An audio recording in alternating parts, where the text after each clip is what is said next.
안녕하세요, 유세입니다. 오늘은 일보다 사람이 힘든 당신에게 라는 제목으로 함께 이야기를 나눠보도록 하겠습니다.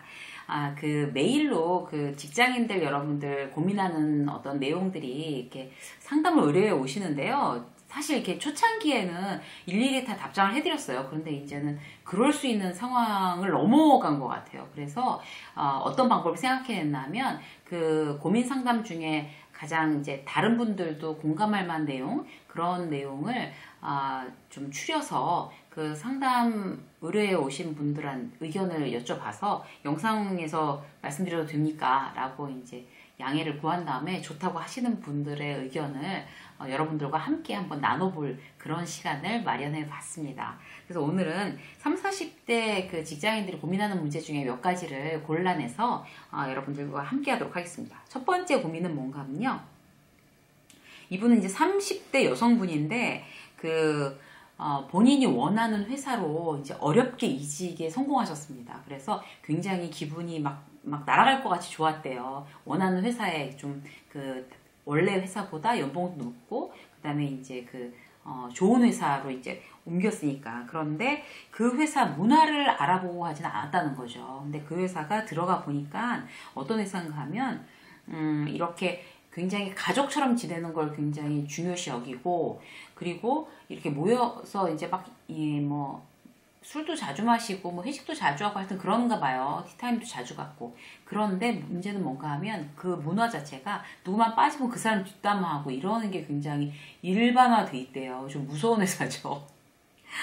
그리고 이제 좀 시간이 지나서 이제 경력사원으로 이분이 들어가셨는데 좀 지나고 나니까 그렇게 말을 그렇게 함부로, 왜 이렇게 친한 거를 중요시 여기는 그런 조직 문화에서는 말 함부로 하고 그다음에 프라이버시 침해하고 이런 경우들이 사실 참 많습니다. 그런데 좀 그래서 이제 그런 게 이제 힘든가 봐요. 그래도 급기야는 자기를 뒷담화하는 얘기까지 들었대요, 이분이. 그래서 어떻게 해야 될지, 그리고 이제 직장 상사는 좀 익숙해지니까 처음에 굉장히 이제 점잖게 하시다가 좀 익숙해지니까 전 회사는 그렇게 하디 그렇게밖에 못하냐, 실망이다, 일을 시켜보고 뽑을 수도 없는 거고, 참 이렇게 하루 종일 나갔다 온 팀장이 들어와서 그렇게 막 들들 볶는데요. 그러니까 이렇게 왜 집에 와서 생각해봐도 막 정 떨어지고 이불 속에서도 내내 그걸 집중해서 생각하는 거죠. 그리고 다른 어떤 선배들은 왜 옷을 그렇게 입고 다니냐는 둥, 머리는 왜 그렇게 잘랐냐는 둥, 굉장히 그런 식의 얘기가 많은가 봐요. 그래서 그 회사의 어떤 그런 인간관계 때문에 사람을 대하는 태도, 이런 것 때문에 너무 힘들어서, 근데 이제 그만두고 싶지는 않대요. 예전보다 이제 복류생이나 연봉도 굉장히 좋고, 남들한테 이제 어느 회사 다닌다 이런 얘기하기도 굉장히 자랑스럽고 그러기 때문에 그만두고 싶지 않은데 사람 때문에 너무 힘들다는 거죠. 그래서 이분이야말로 그야말로 일보다 사람이 힘들어서 지금 굉장히 지옥 같은 직장 생활, 아침에 출근하는 게 너무 끔찍하다고 합니다. 자, 어떻게 하면 좋을까요? 여러분들은 어떤 이야기를 해주고 싶으세요? 제가 이제 간단하게 이제 말씀을 드리면, 이제 첫 번째 뭔가 하면요. 어쨌든 이게 남이 내뱉은 말 때문에 굉장히 내가 직장이 지옥 같아지는 경우잖아요. 그래서 이렇게 한번 생각해 보셨으면 좋겠어요. 그들을 바꾸는 거는 절대로 이제 안 될 겁니다. 아마 불가능할 거라고 봐요. 한 사람만 그렇다면 이제 괜찮은데, 그 회사 문화가 전체적으로 이 사람 빠지면 모여서 저 사람 뒷담화하고, 또 이 사람 빠지면 또 이렇게 모여서 또 저 사람 뒷담화하고, 이런 게 일반화돼 있고, 그리고 좀 친해지고 나고 익숙해지고 나면 딱 본색을 드러내고 말 함부로 하는 그런 게 이제 문화화돼 있는 데는 절대로 그들을 변화시킬 수는 없습니다. 그래서 근데 그 회사를 또 다니고 싶잖아요. 그럼 어떻게 해야 되나 하면 내가 이제 어떤 말 그런 거 그 회사에서는 그렇게밖에 못 배웠어? 라든지, 머리는 왜 그렇게 잘랐어? 나 다니는 미용실 가자, 사람이 너무 촌스러워 보여, 레트로냐, 넌 컨셉이, 이렇게 되면. 그런 얘기들을 어떻게 생각을 하냐면 자기 연상을 하는 거예요. 자, 쓰레기 봉지에다가 이렇게 탁 넣어서 쓰레기통에 탁 버렸어, 나는. 이게 딱 이쪽 귀로 듣고 이쪽으로 이렇게 탁 버리고, 또 이쪽 귀로 듣고 이쪽 귀로 이렇게 탁 버리고, 그런 마음 훈련을 계속 하셔야 돼요. 어떻게 지금 이분 같은 경우는 이분은 이제 좀 간단하게 이렇게 쉽게 말해서 김대리라고 하시자고요. 김대리님은 어떻게 하나 하면 이 사람이 얘기한 쓰레기 같은 말 봉지에 딱 담고, 또 팀장이 한 쓰레기 같은 말 봉지에 탁 담고, 그걸 다 가방에 탁 가지고 집에 와서 막 지하철에서도 그 쓰레기 봉지 열어보고 막 괴로워하고 집에 와서 또 가방에서 또 끄집어내서 뭐 이불 깔고 들어 누워서도 막 꺼내보고 막 괴로워하고 이러는 거잖아요. 그래서 사실 마음이 굉장히 중요한 것 같아요. 그들을 바꿀 수 없으면 내가 바뀌자. 그러면 저런 쓰레기 같은 말은 쓰레기통에 쳐박고 와야지 내가 그걸 집에까지 갖고 올 필요가 없지 라고 생각을 하고 그렇게 한번 훈련을 해보세요. 효과 있습니다. 그리고 두 번째는 그 뒷담화에 대해서 이제 신경을 쓰지 마세요. 원래 이들의 문화는 뒷담화를 하는 거구나. 그런데 그 뒷담화 얘기 중에서도 내가 정말 잘못해서 하는 뒷담화도 있을 수 있잖아요. 쟤는 어떻게 애가 데드라인을 못 지키냐? 이런 거는 뒷담화가 아니라 정말 내가 듣고 뼈 아프게 고쳐야 되는 비난인 거죠. 그런데 이제 왜 그런 쓸데없는, 또 누가 전해주는 사람이 있나 봐요. 김대리한테 누가 뭐라고 하더라, 이런 식으로. 근데 그런 걸 들어보고 그게 나와의 나의 인격과 그 다음에 나의 행동 거지와는 전혀 관계없는 그야말로 악의적인 뒷담화라고 하면 그냥, 그런가 보다. 무시해 치우는 거, 아까처럼 쓰레기통에 탁 버리는 거 중요하고 가장 중요한 건 뭔가 하면 그들의 문화에 동조하느라고 그들과 함께 남들을 뒷담화하기 시작하면 절대로 그 본인 자체를 이제 잃어버리는 겁니다. 그래서 절대로 그렇게 이제 물든다고 그러잖아요. 이제 그렇게 안 하도록 굉장히 노력을 해야 되는 거고, 세 번째는 전체 문화가 그렇다고 하면 이제 이직을 고려를 해야 되는 거죠. 그래서 이 회사는 너무 좋아. 이 회사가 조건이나 이런 게 참 좋아. 그리고 남들한테 명함 보여주기도 좋아. 라고 하면 연봉이나 그런 명함 보여주기도 좋은 비슷한 레벨에 아니면 조금 더 나은 회사로 나는 점프할 거야. 라고 지금 마음을 먹으세요. 그래서 지금 좋은 회사에 다니니까 내 어떤 포트폴리오에도 좋은 거잖아요. 그래서 어떤 다른 그런 좋은 회사를 딱 목표로 해서 자, 내가 2년 안에 회사 옮긴다. 아니면 1년 안에 회사 옮긴다. 그러려면 어떤 나에게 더 능력이 필요할까를 생각해서 그런 여기를 정말 이 수준 없는 어떤 조직을 떠나기 위해서 내가 굉장히 열심히 공부하고 또 이직 준비를 해야지 라고 해서 목표를 어떤 나를 위한 거에 굉장히 이렇게 포커스를 탁 맞추세요. 그 사람들을 계속 쳐다보고 있고 그 사람들 때문에 계속 마음에 이제 상처를 나기 시작하고 거기에만 집중하고 있으면 나의 발전에는 전혀 아무런 도움이 되지 않습니다. 그래서 자, 남이 한 말 다 쓰레기통에 집어넣는다. 그리고 집에 갖고 오지 않는다. 자, 두 번째는 뒷담화 신경 쓰지 않고 그들에게 물들어서 같이 뒷담화하는 그런 어떤 나쁜 습관을 절대로 나한테 붙이지 않는다. 세 번째는 자, 이 조직을 떠나고 더 좋은 조직으로 가기 위해서 지금부터 굉장히 이렇게 집중해서 내 목표를 향해서 뛴다 라고 생각을 하면 지금보다 훨씬 더 출근하기가 힘들지 않을 겁니다. 왜냐하면 목표가 생기고 그리고 그들이 잘못됐다라는 거를 많이 무시하려는 어떤 내 마음의 근육이 계속 작동할 거니까요. 그렇게 한번 해보시면 도움이 되시지 않을까 싶습니다. 자, 두 번째 사연은요.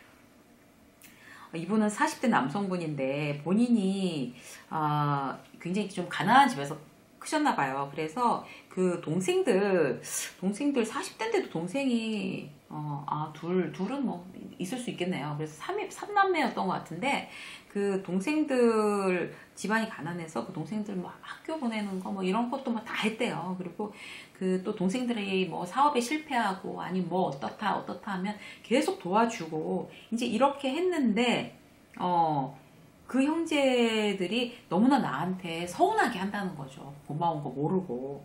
그래서 그것 때문에 이제 막 너무 우라가 이제 막 생기는 데다가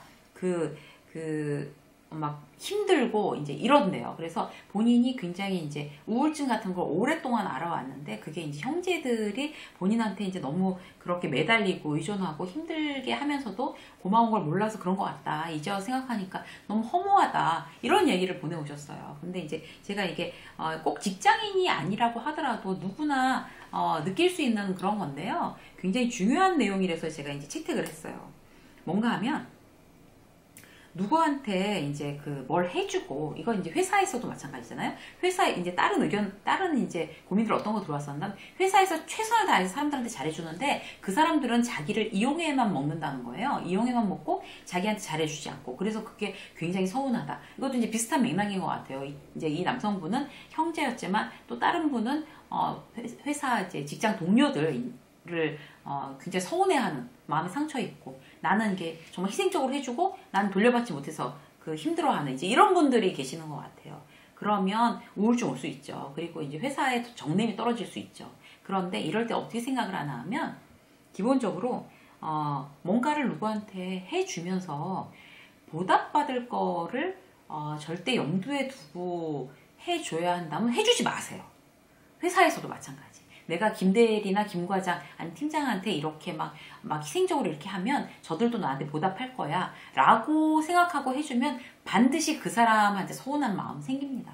그래서 기본적으로 왜 예전에도 제가 영상에서 말씀드린 적이 있는데 내가 100만큼 해주고 50만큼 받으면 이거 진짜 남는 장사 잘한 거예요. 사람 장사에서는. 왜냐면 그 사람은 나는 50 받았다고 생각하는데 그 사람 100 다 줬다고 생각하거든요. 그게 이제 그 서로의 입장이 달라서 그런 겁니다. 그래서 그 형제도 마찬가지인 것 같아요. 그 형제한테 뭔가 해주면서 그들한테 형, 오빠 한테 정말 고맙다라고 감사함을 못 느끼게 한 거는 그들이 감사의 습관이 안 돼 있고 훈련이 안 돼 있어서 그런 것 같아요. 감사라는 것도 훈련해야 됩니다. 저절로 생기는 건 아닌 것 같아요. 내가 지금 더 많이 감사하게 느끼고 더 많이 감사를 마음에 훈련하고 하는 것도 그것도 노력을 해야 되는 일인 거지 저절로 생기거나 아유 내가 고마운 줄 다 알겠지. 그렇지 않습니다. 훈련해야 되는 거예요. 동생들을 훈련하지 못했던 본인의 잘못도 있고요. 그러면 지금에 와서 결혼 다 하고 그런 동생들을 훈련시키겠어요? 그건 아닌 것 같고 지금 내 아이들이라도 감사도 훈련이구나. 아이들한테 감사하는 훈련을 시켜야지 라고 생각하시고 이제 그 아이들한테라도 이제 그 실패를 본보기 삼아 이제 뭔가 좀 잘 가르치면 그것도 굉장히 좋은 계기가 되지 않을까 싶어요. 저는 아이들한테 이제 감사를 가르치느라고 굉장히 많이 이렇게 오버하던 편이에요. 그러니까 어떤 건가 하면 이렇게 막 애들이 이제 밥 먹고 있으면 얘들이 이렇게 건강하게 밥 잘 먹고 공부 열심히 하고 학교 잘 다니고 이래서 엄마 너무너무너무 감사해 라고 이제 얘기를 대놓고 해주는 거죠.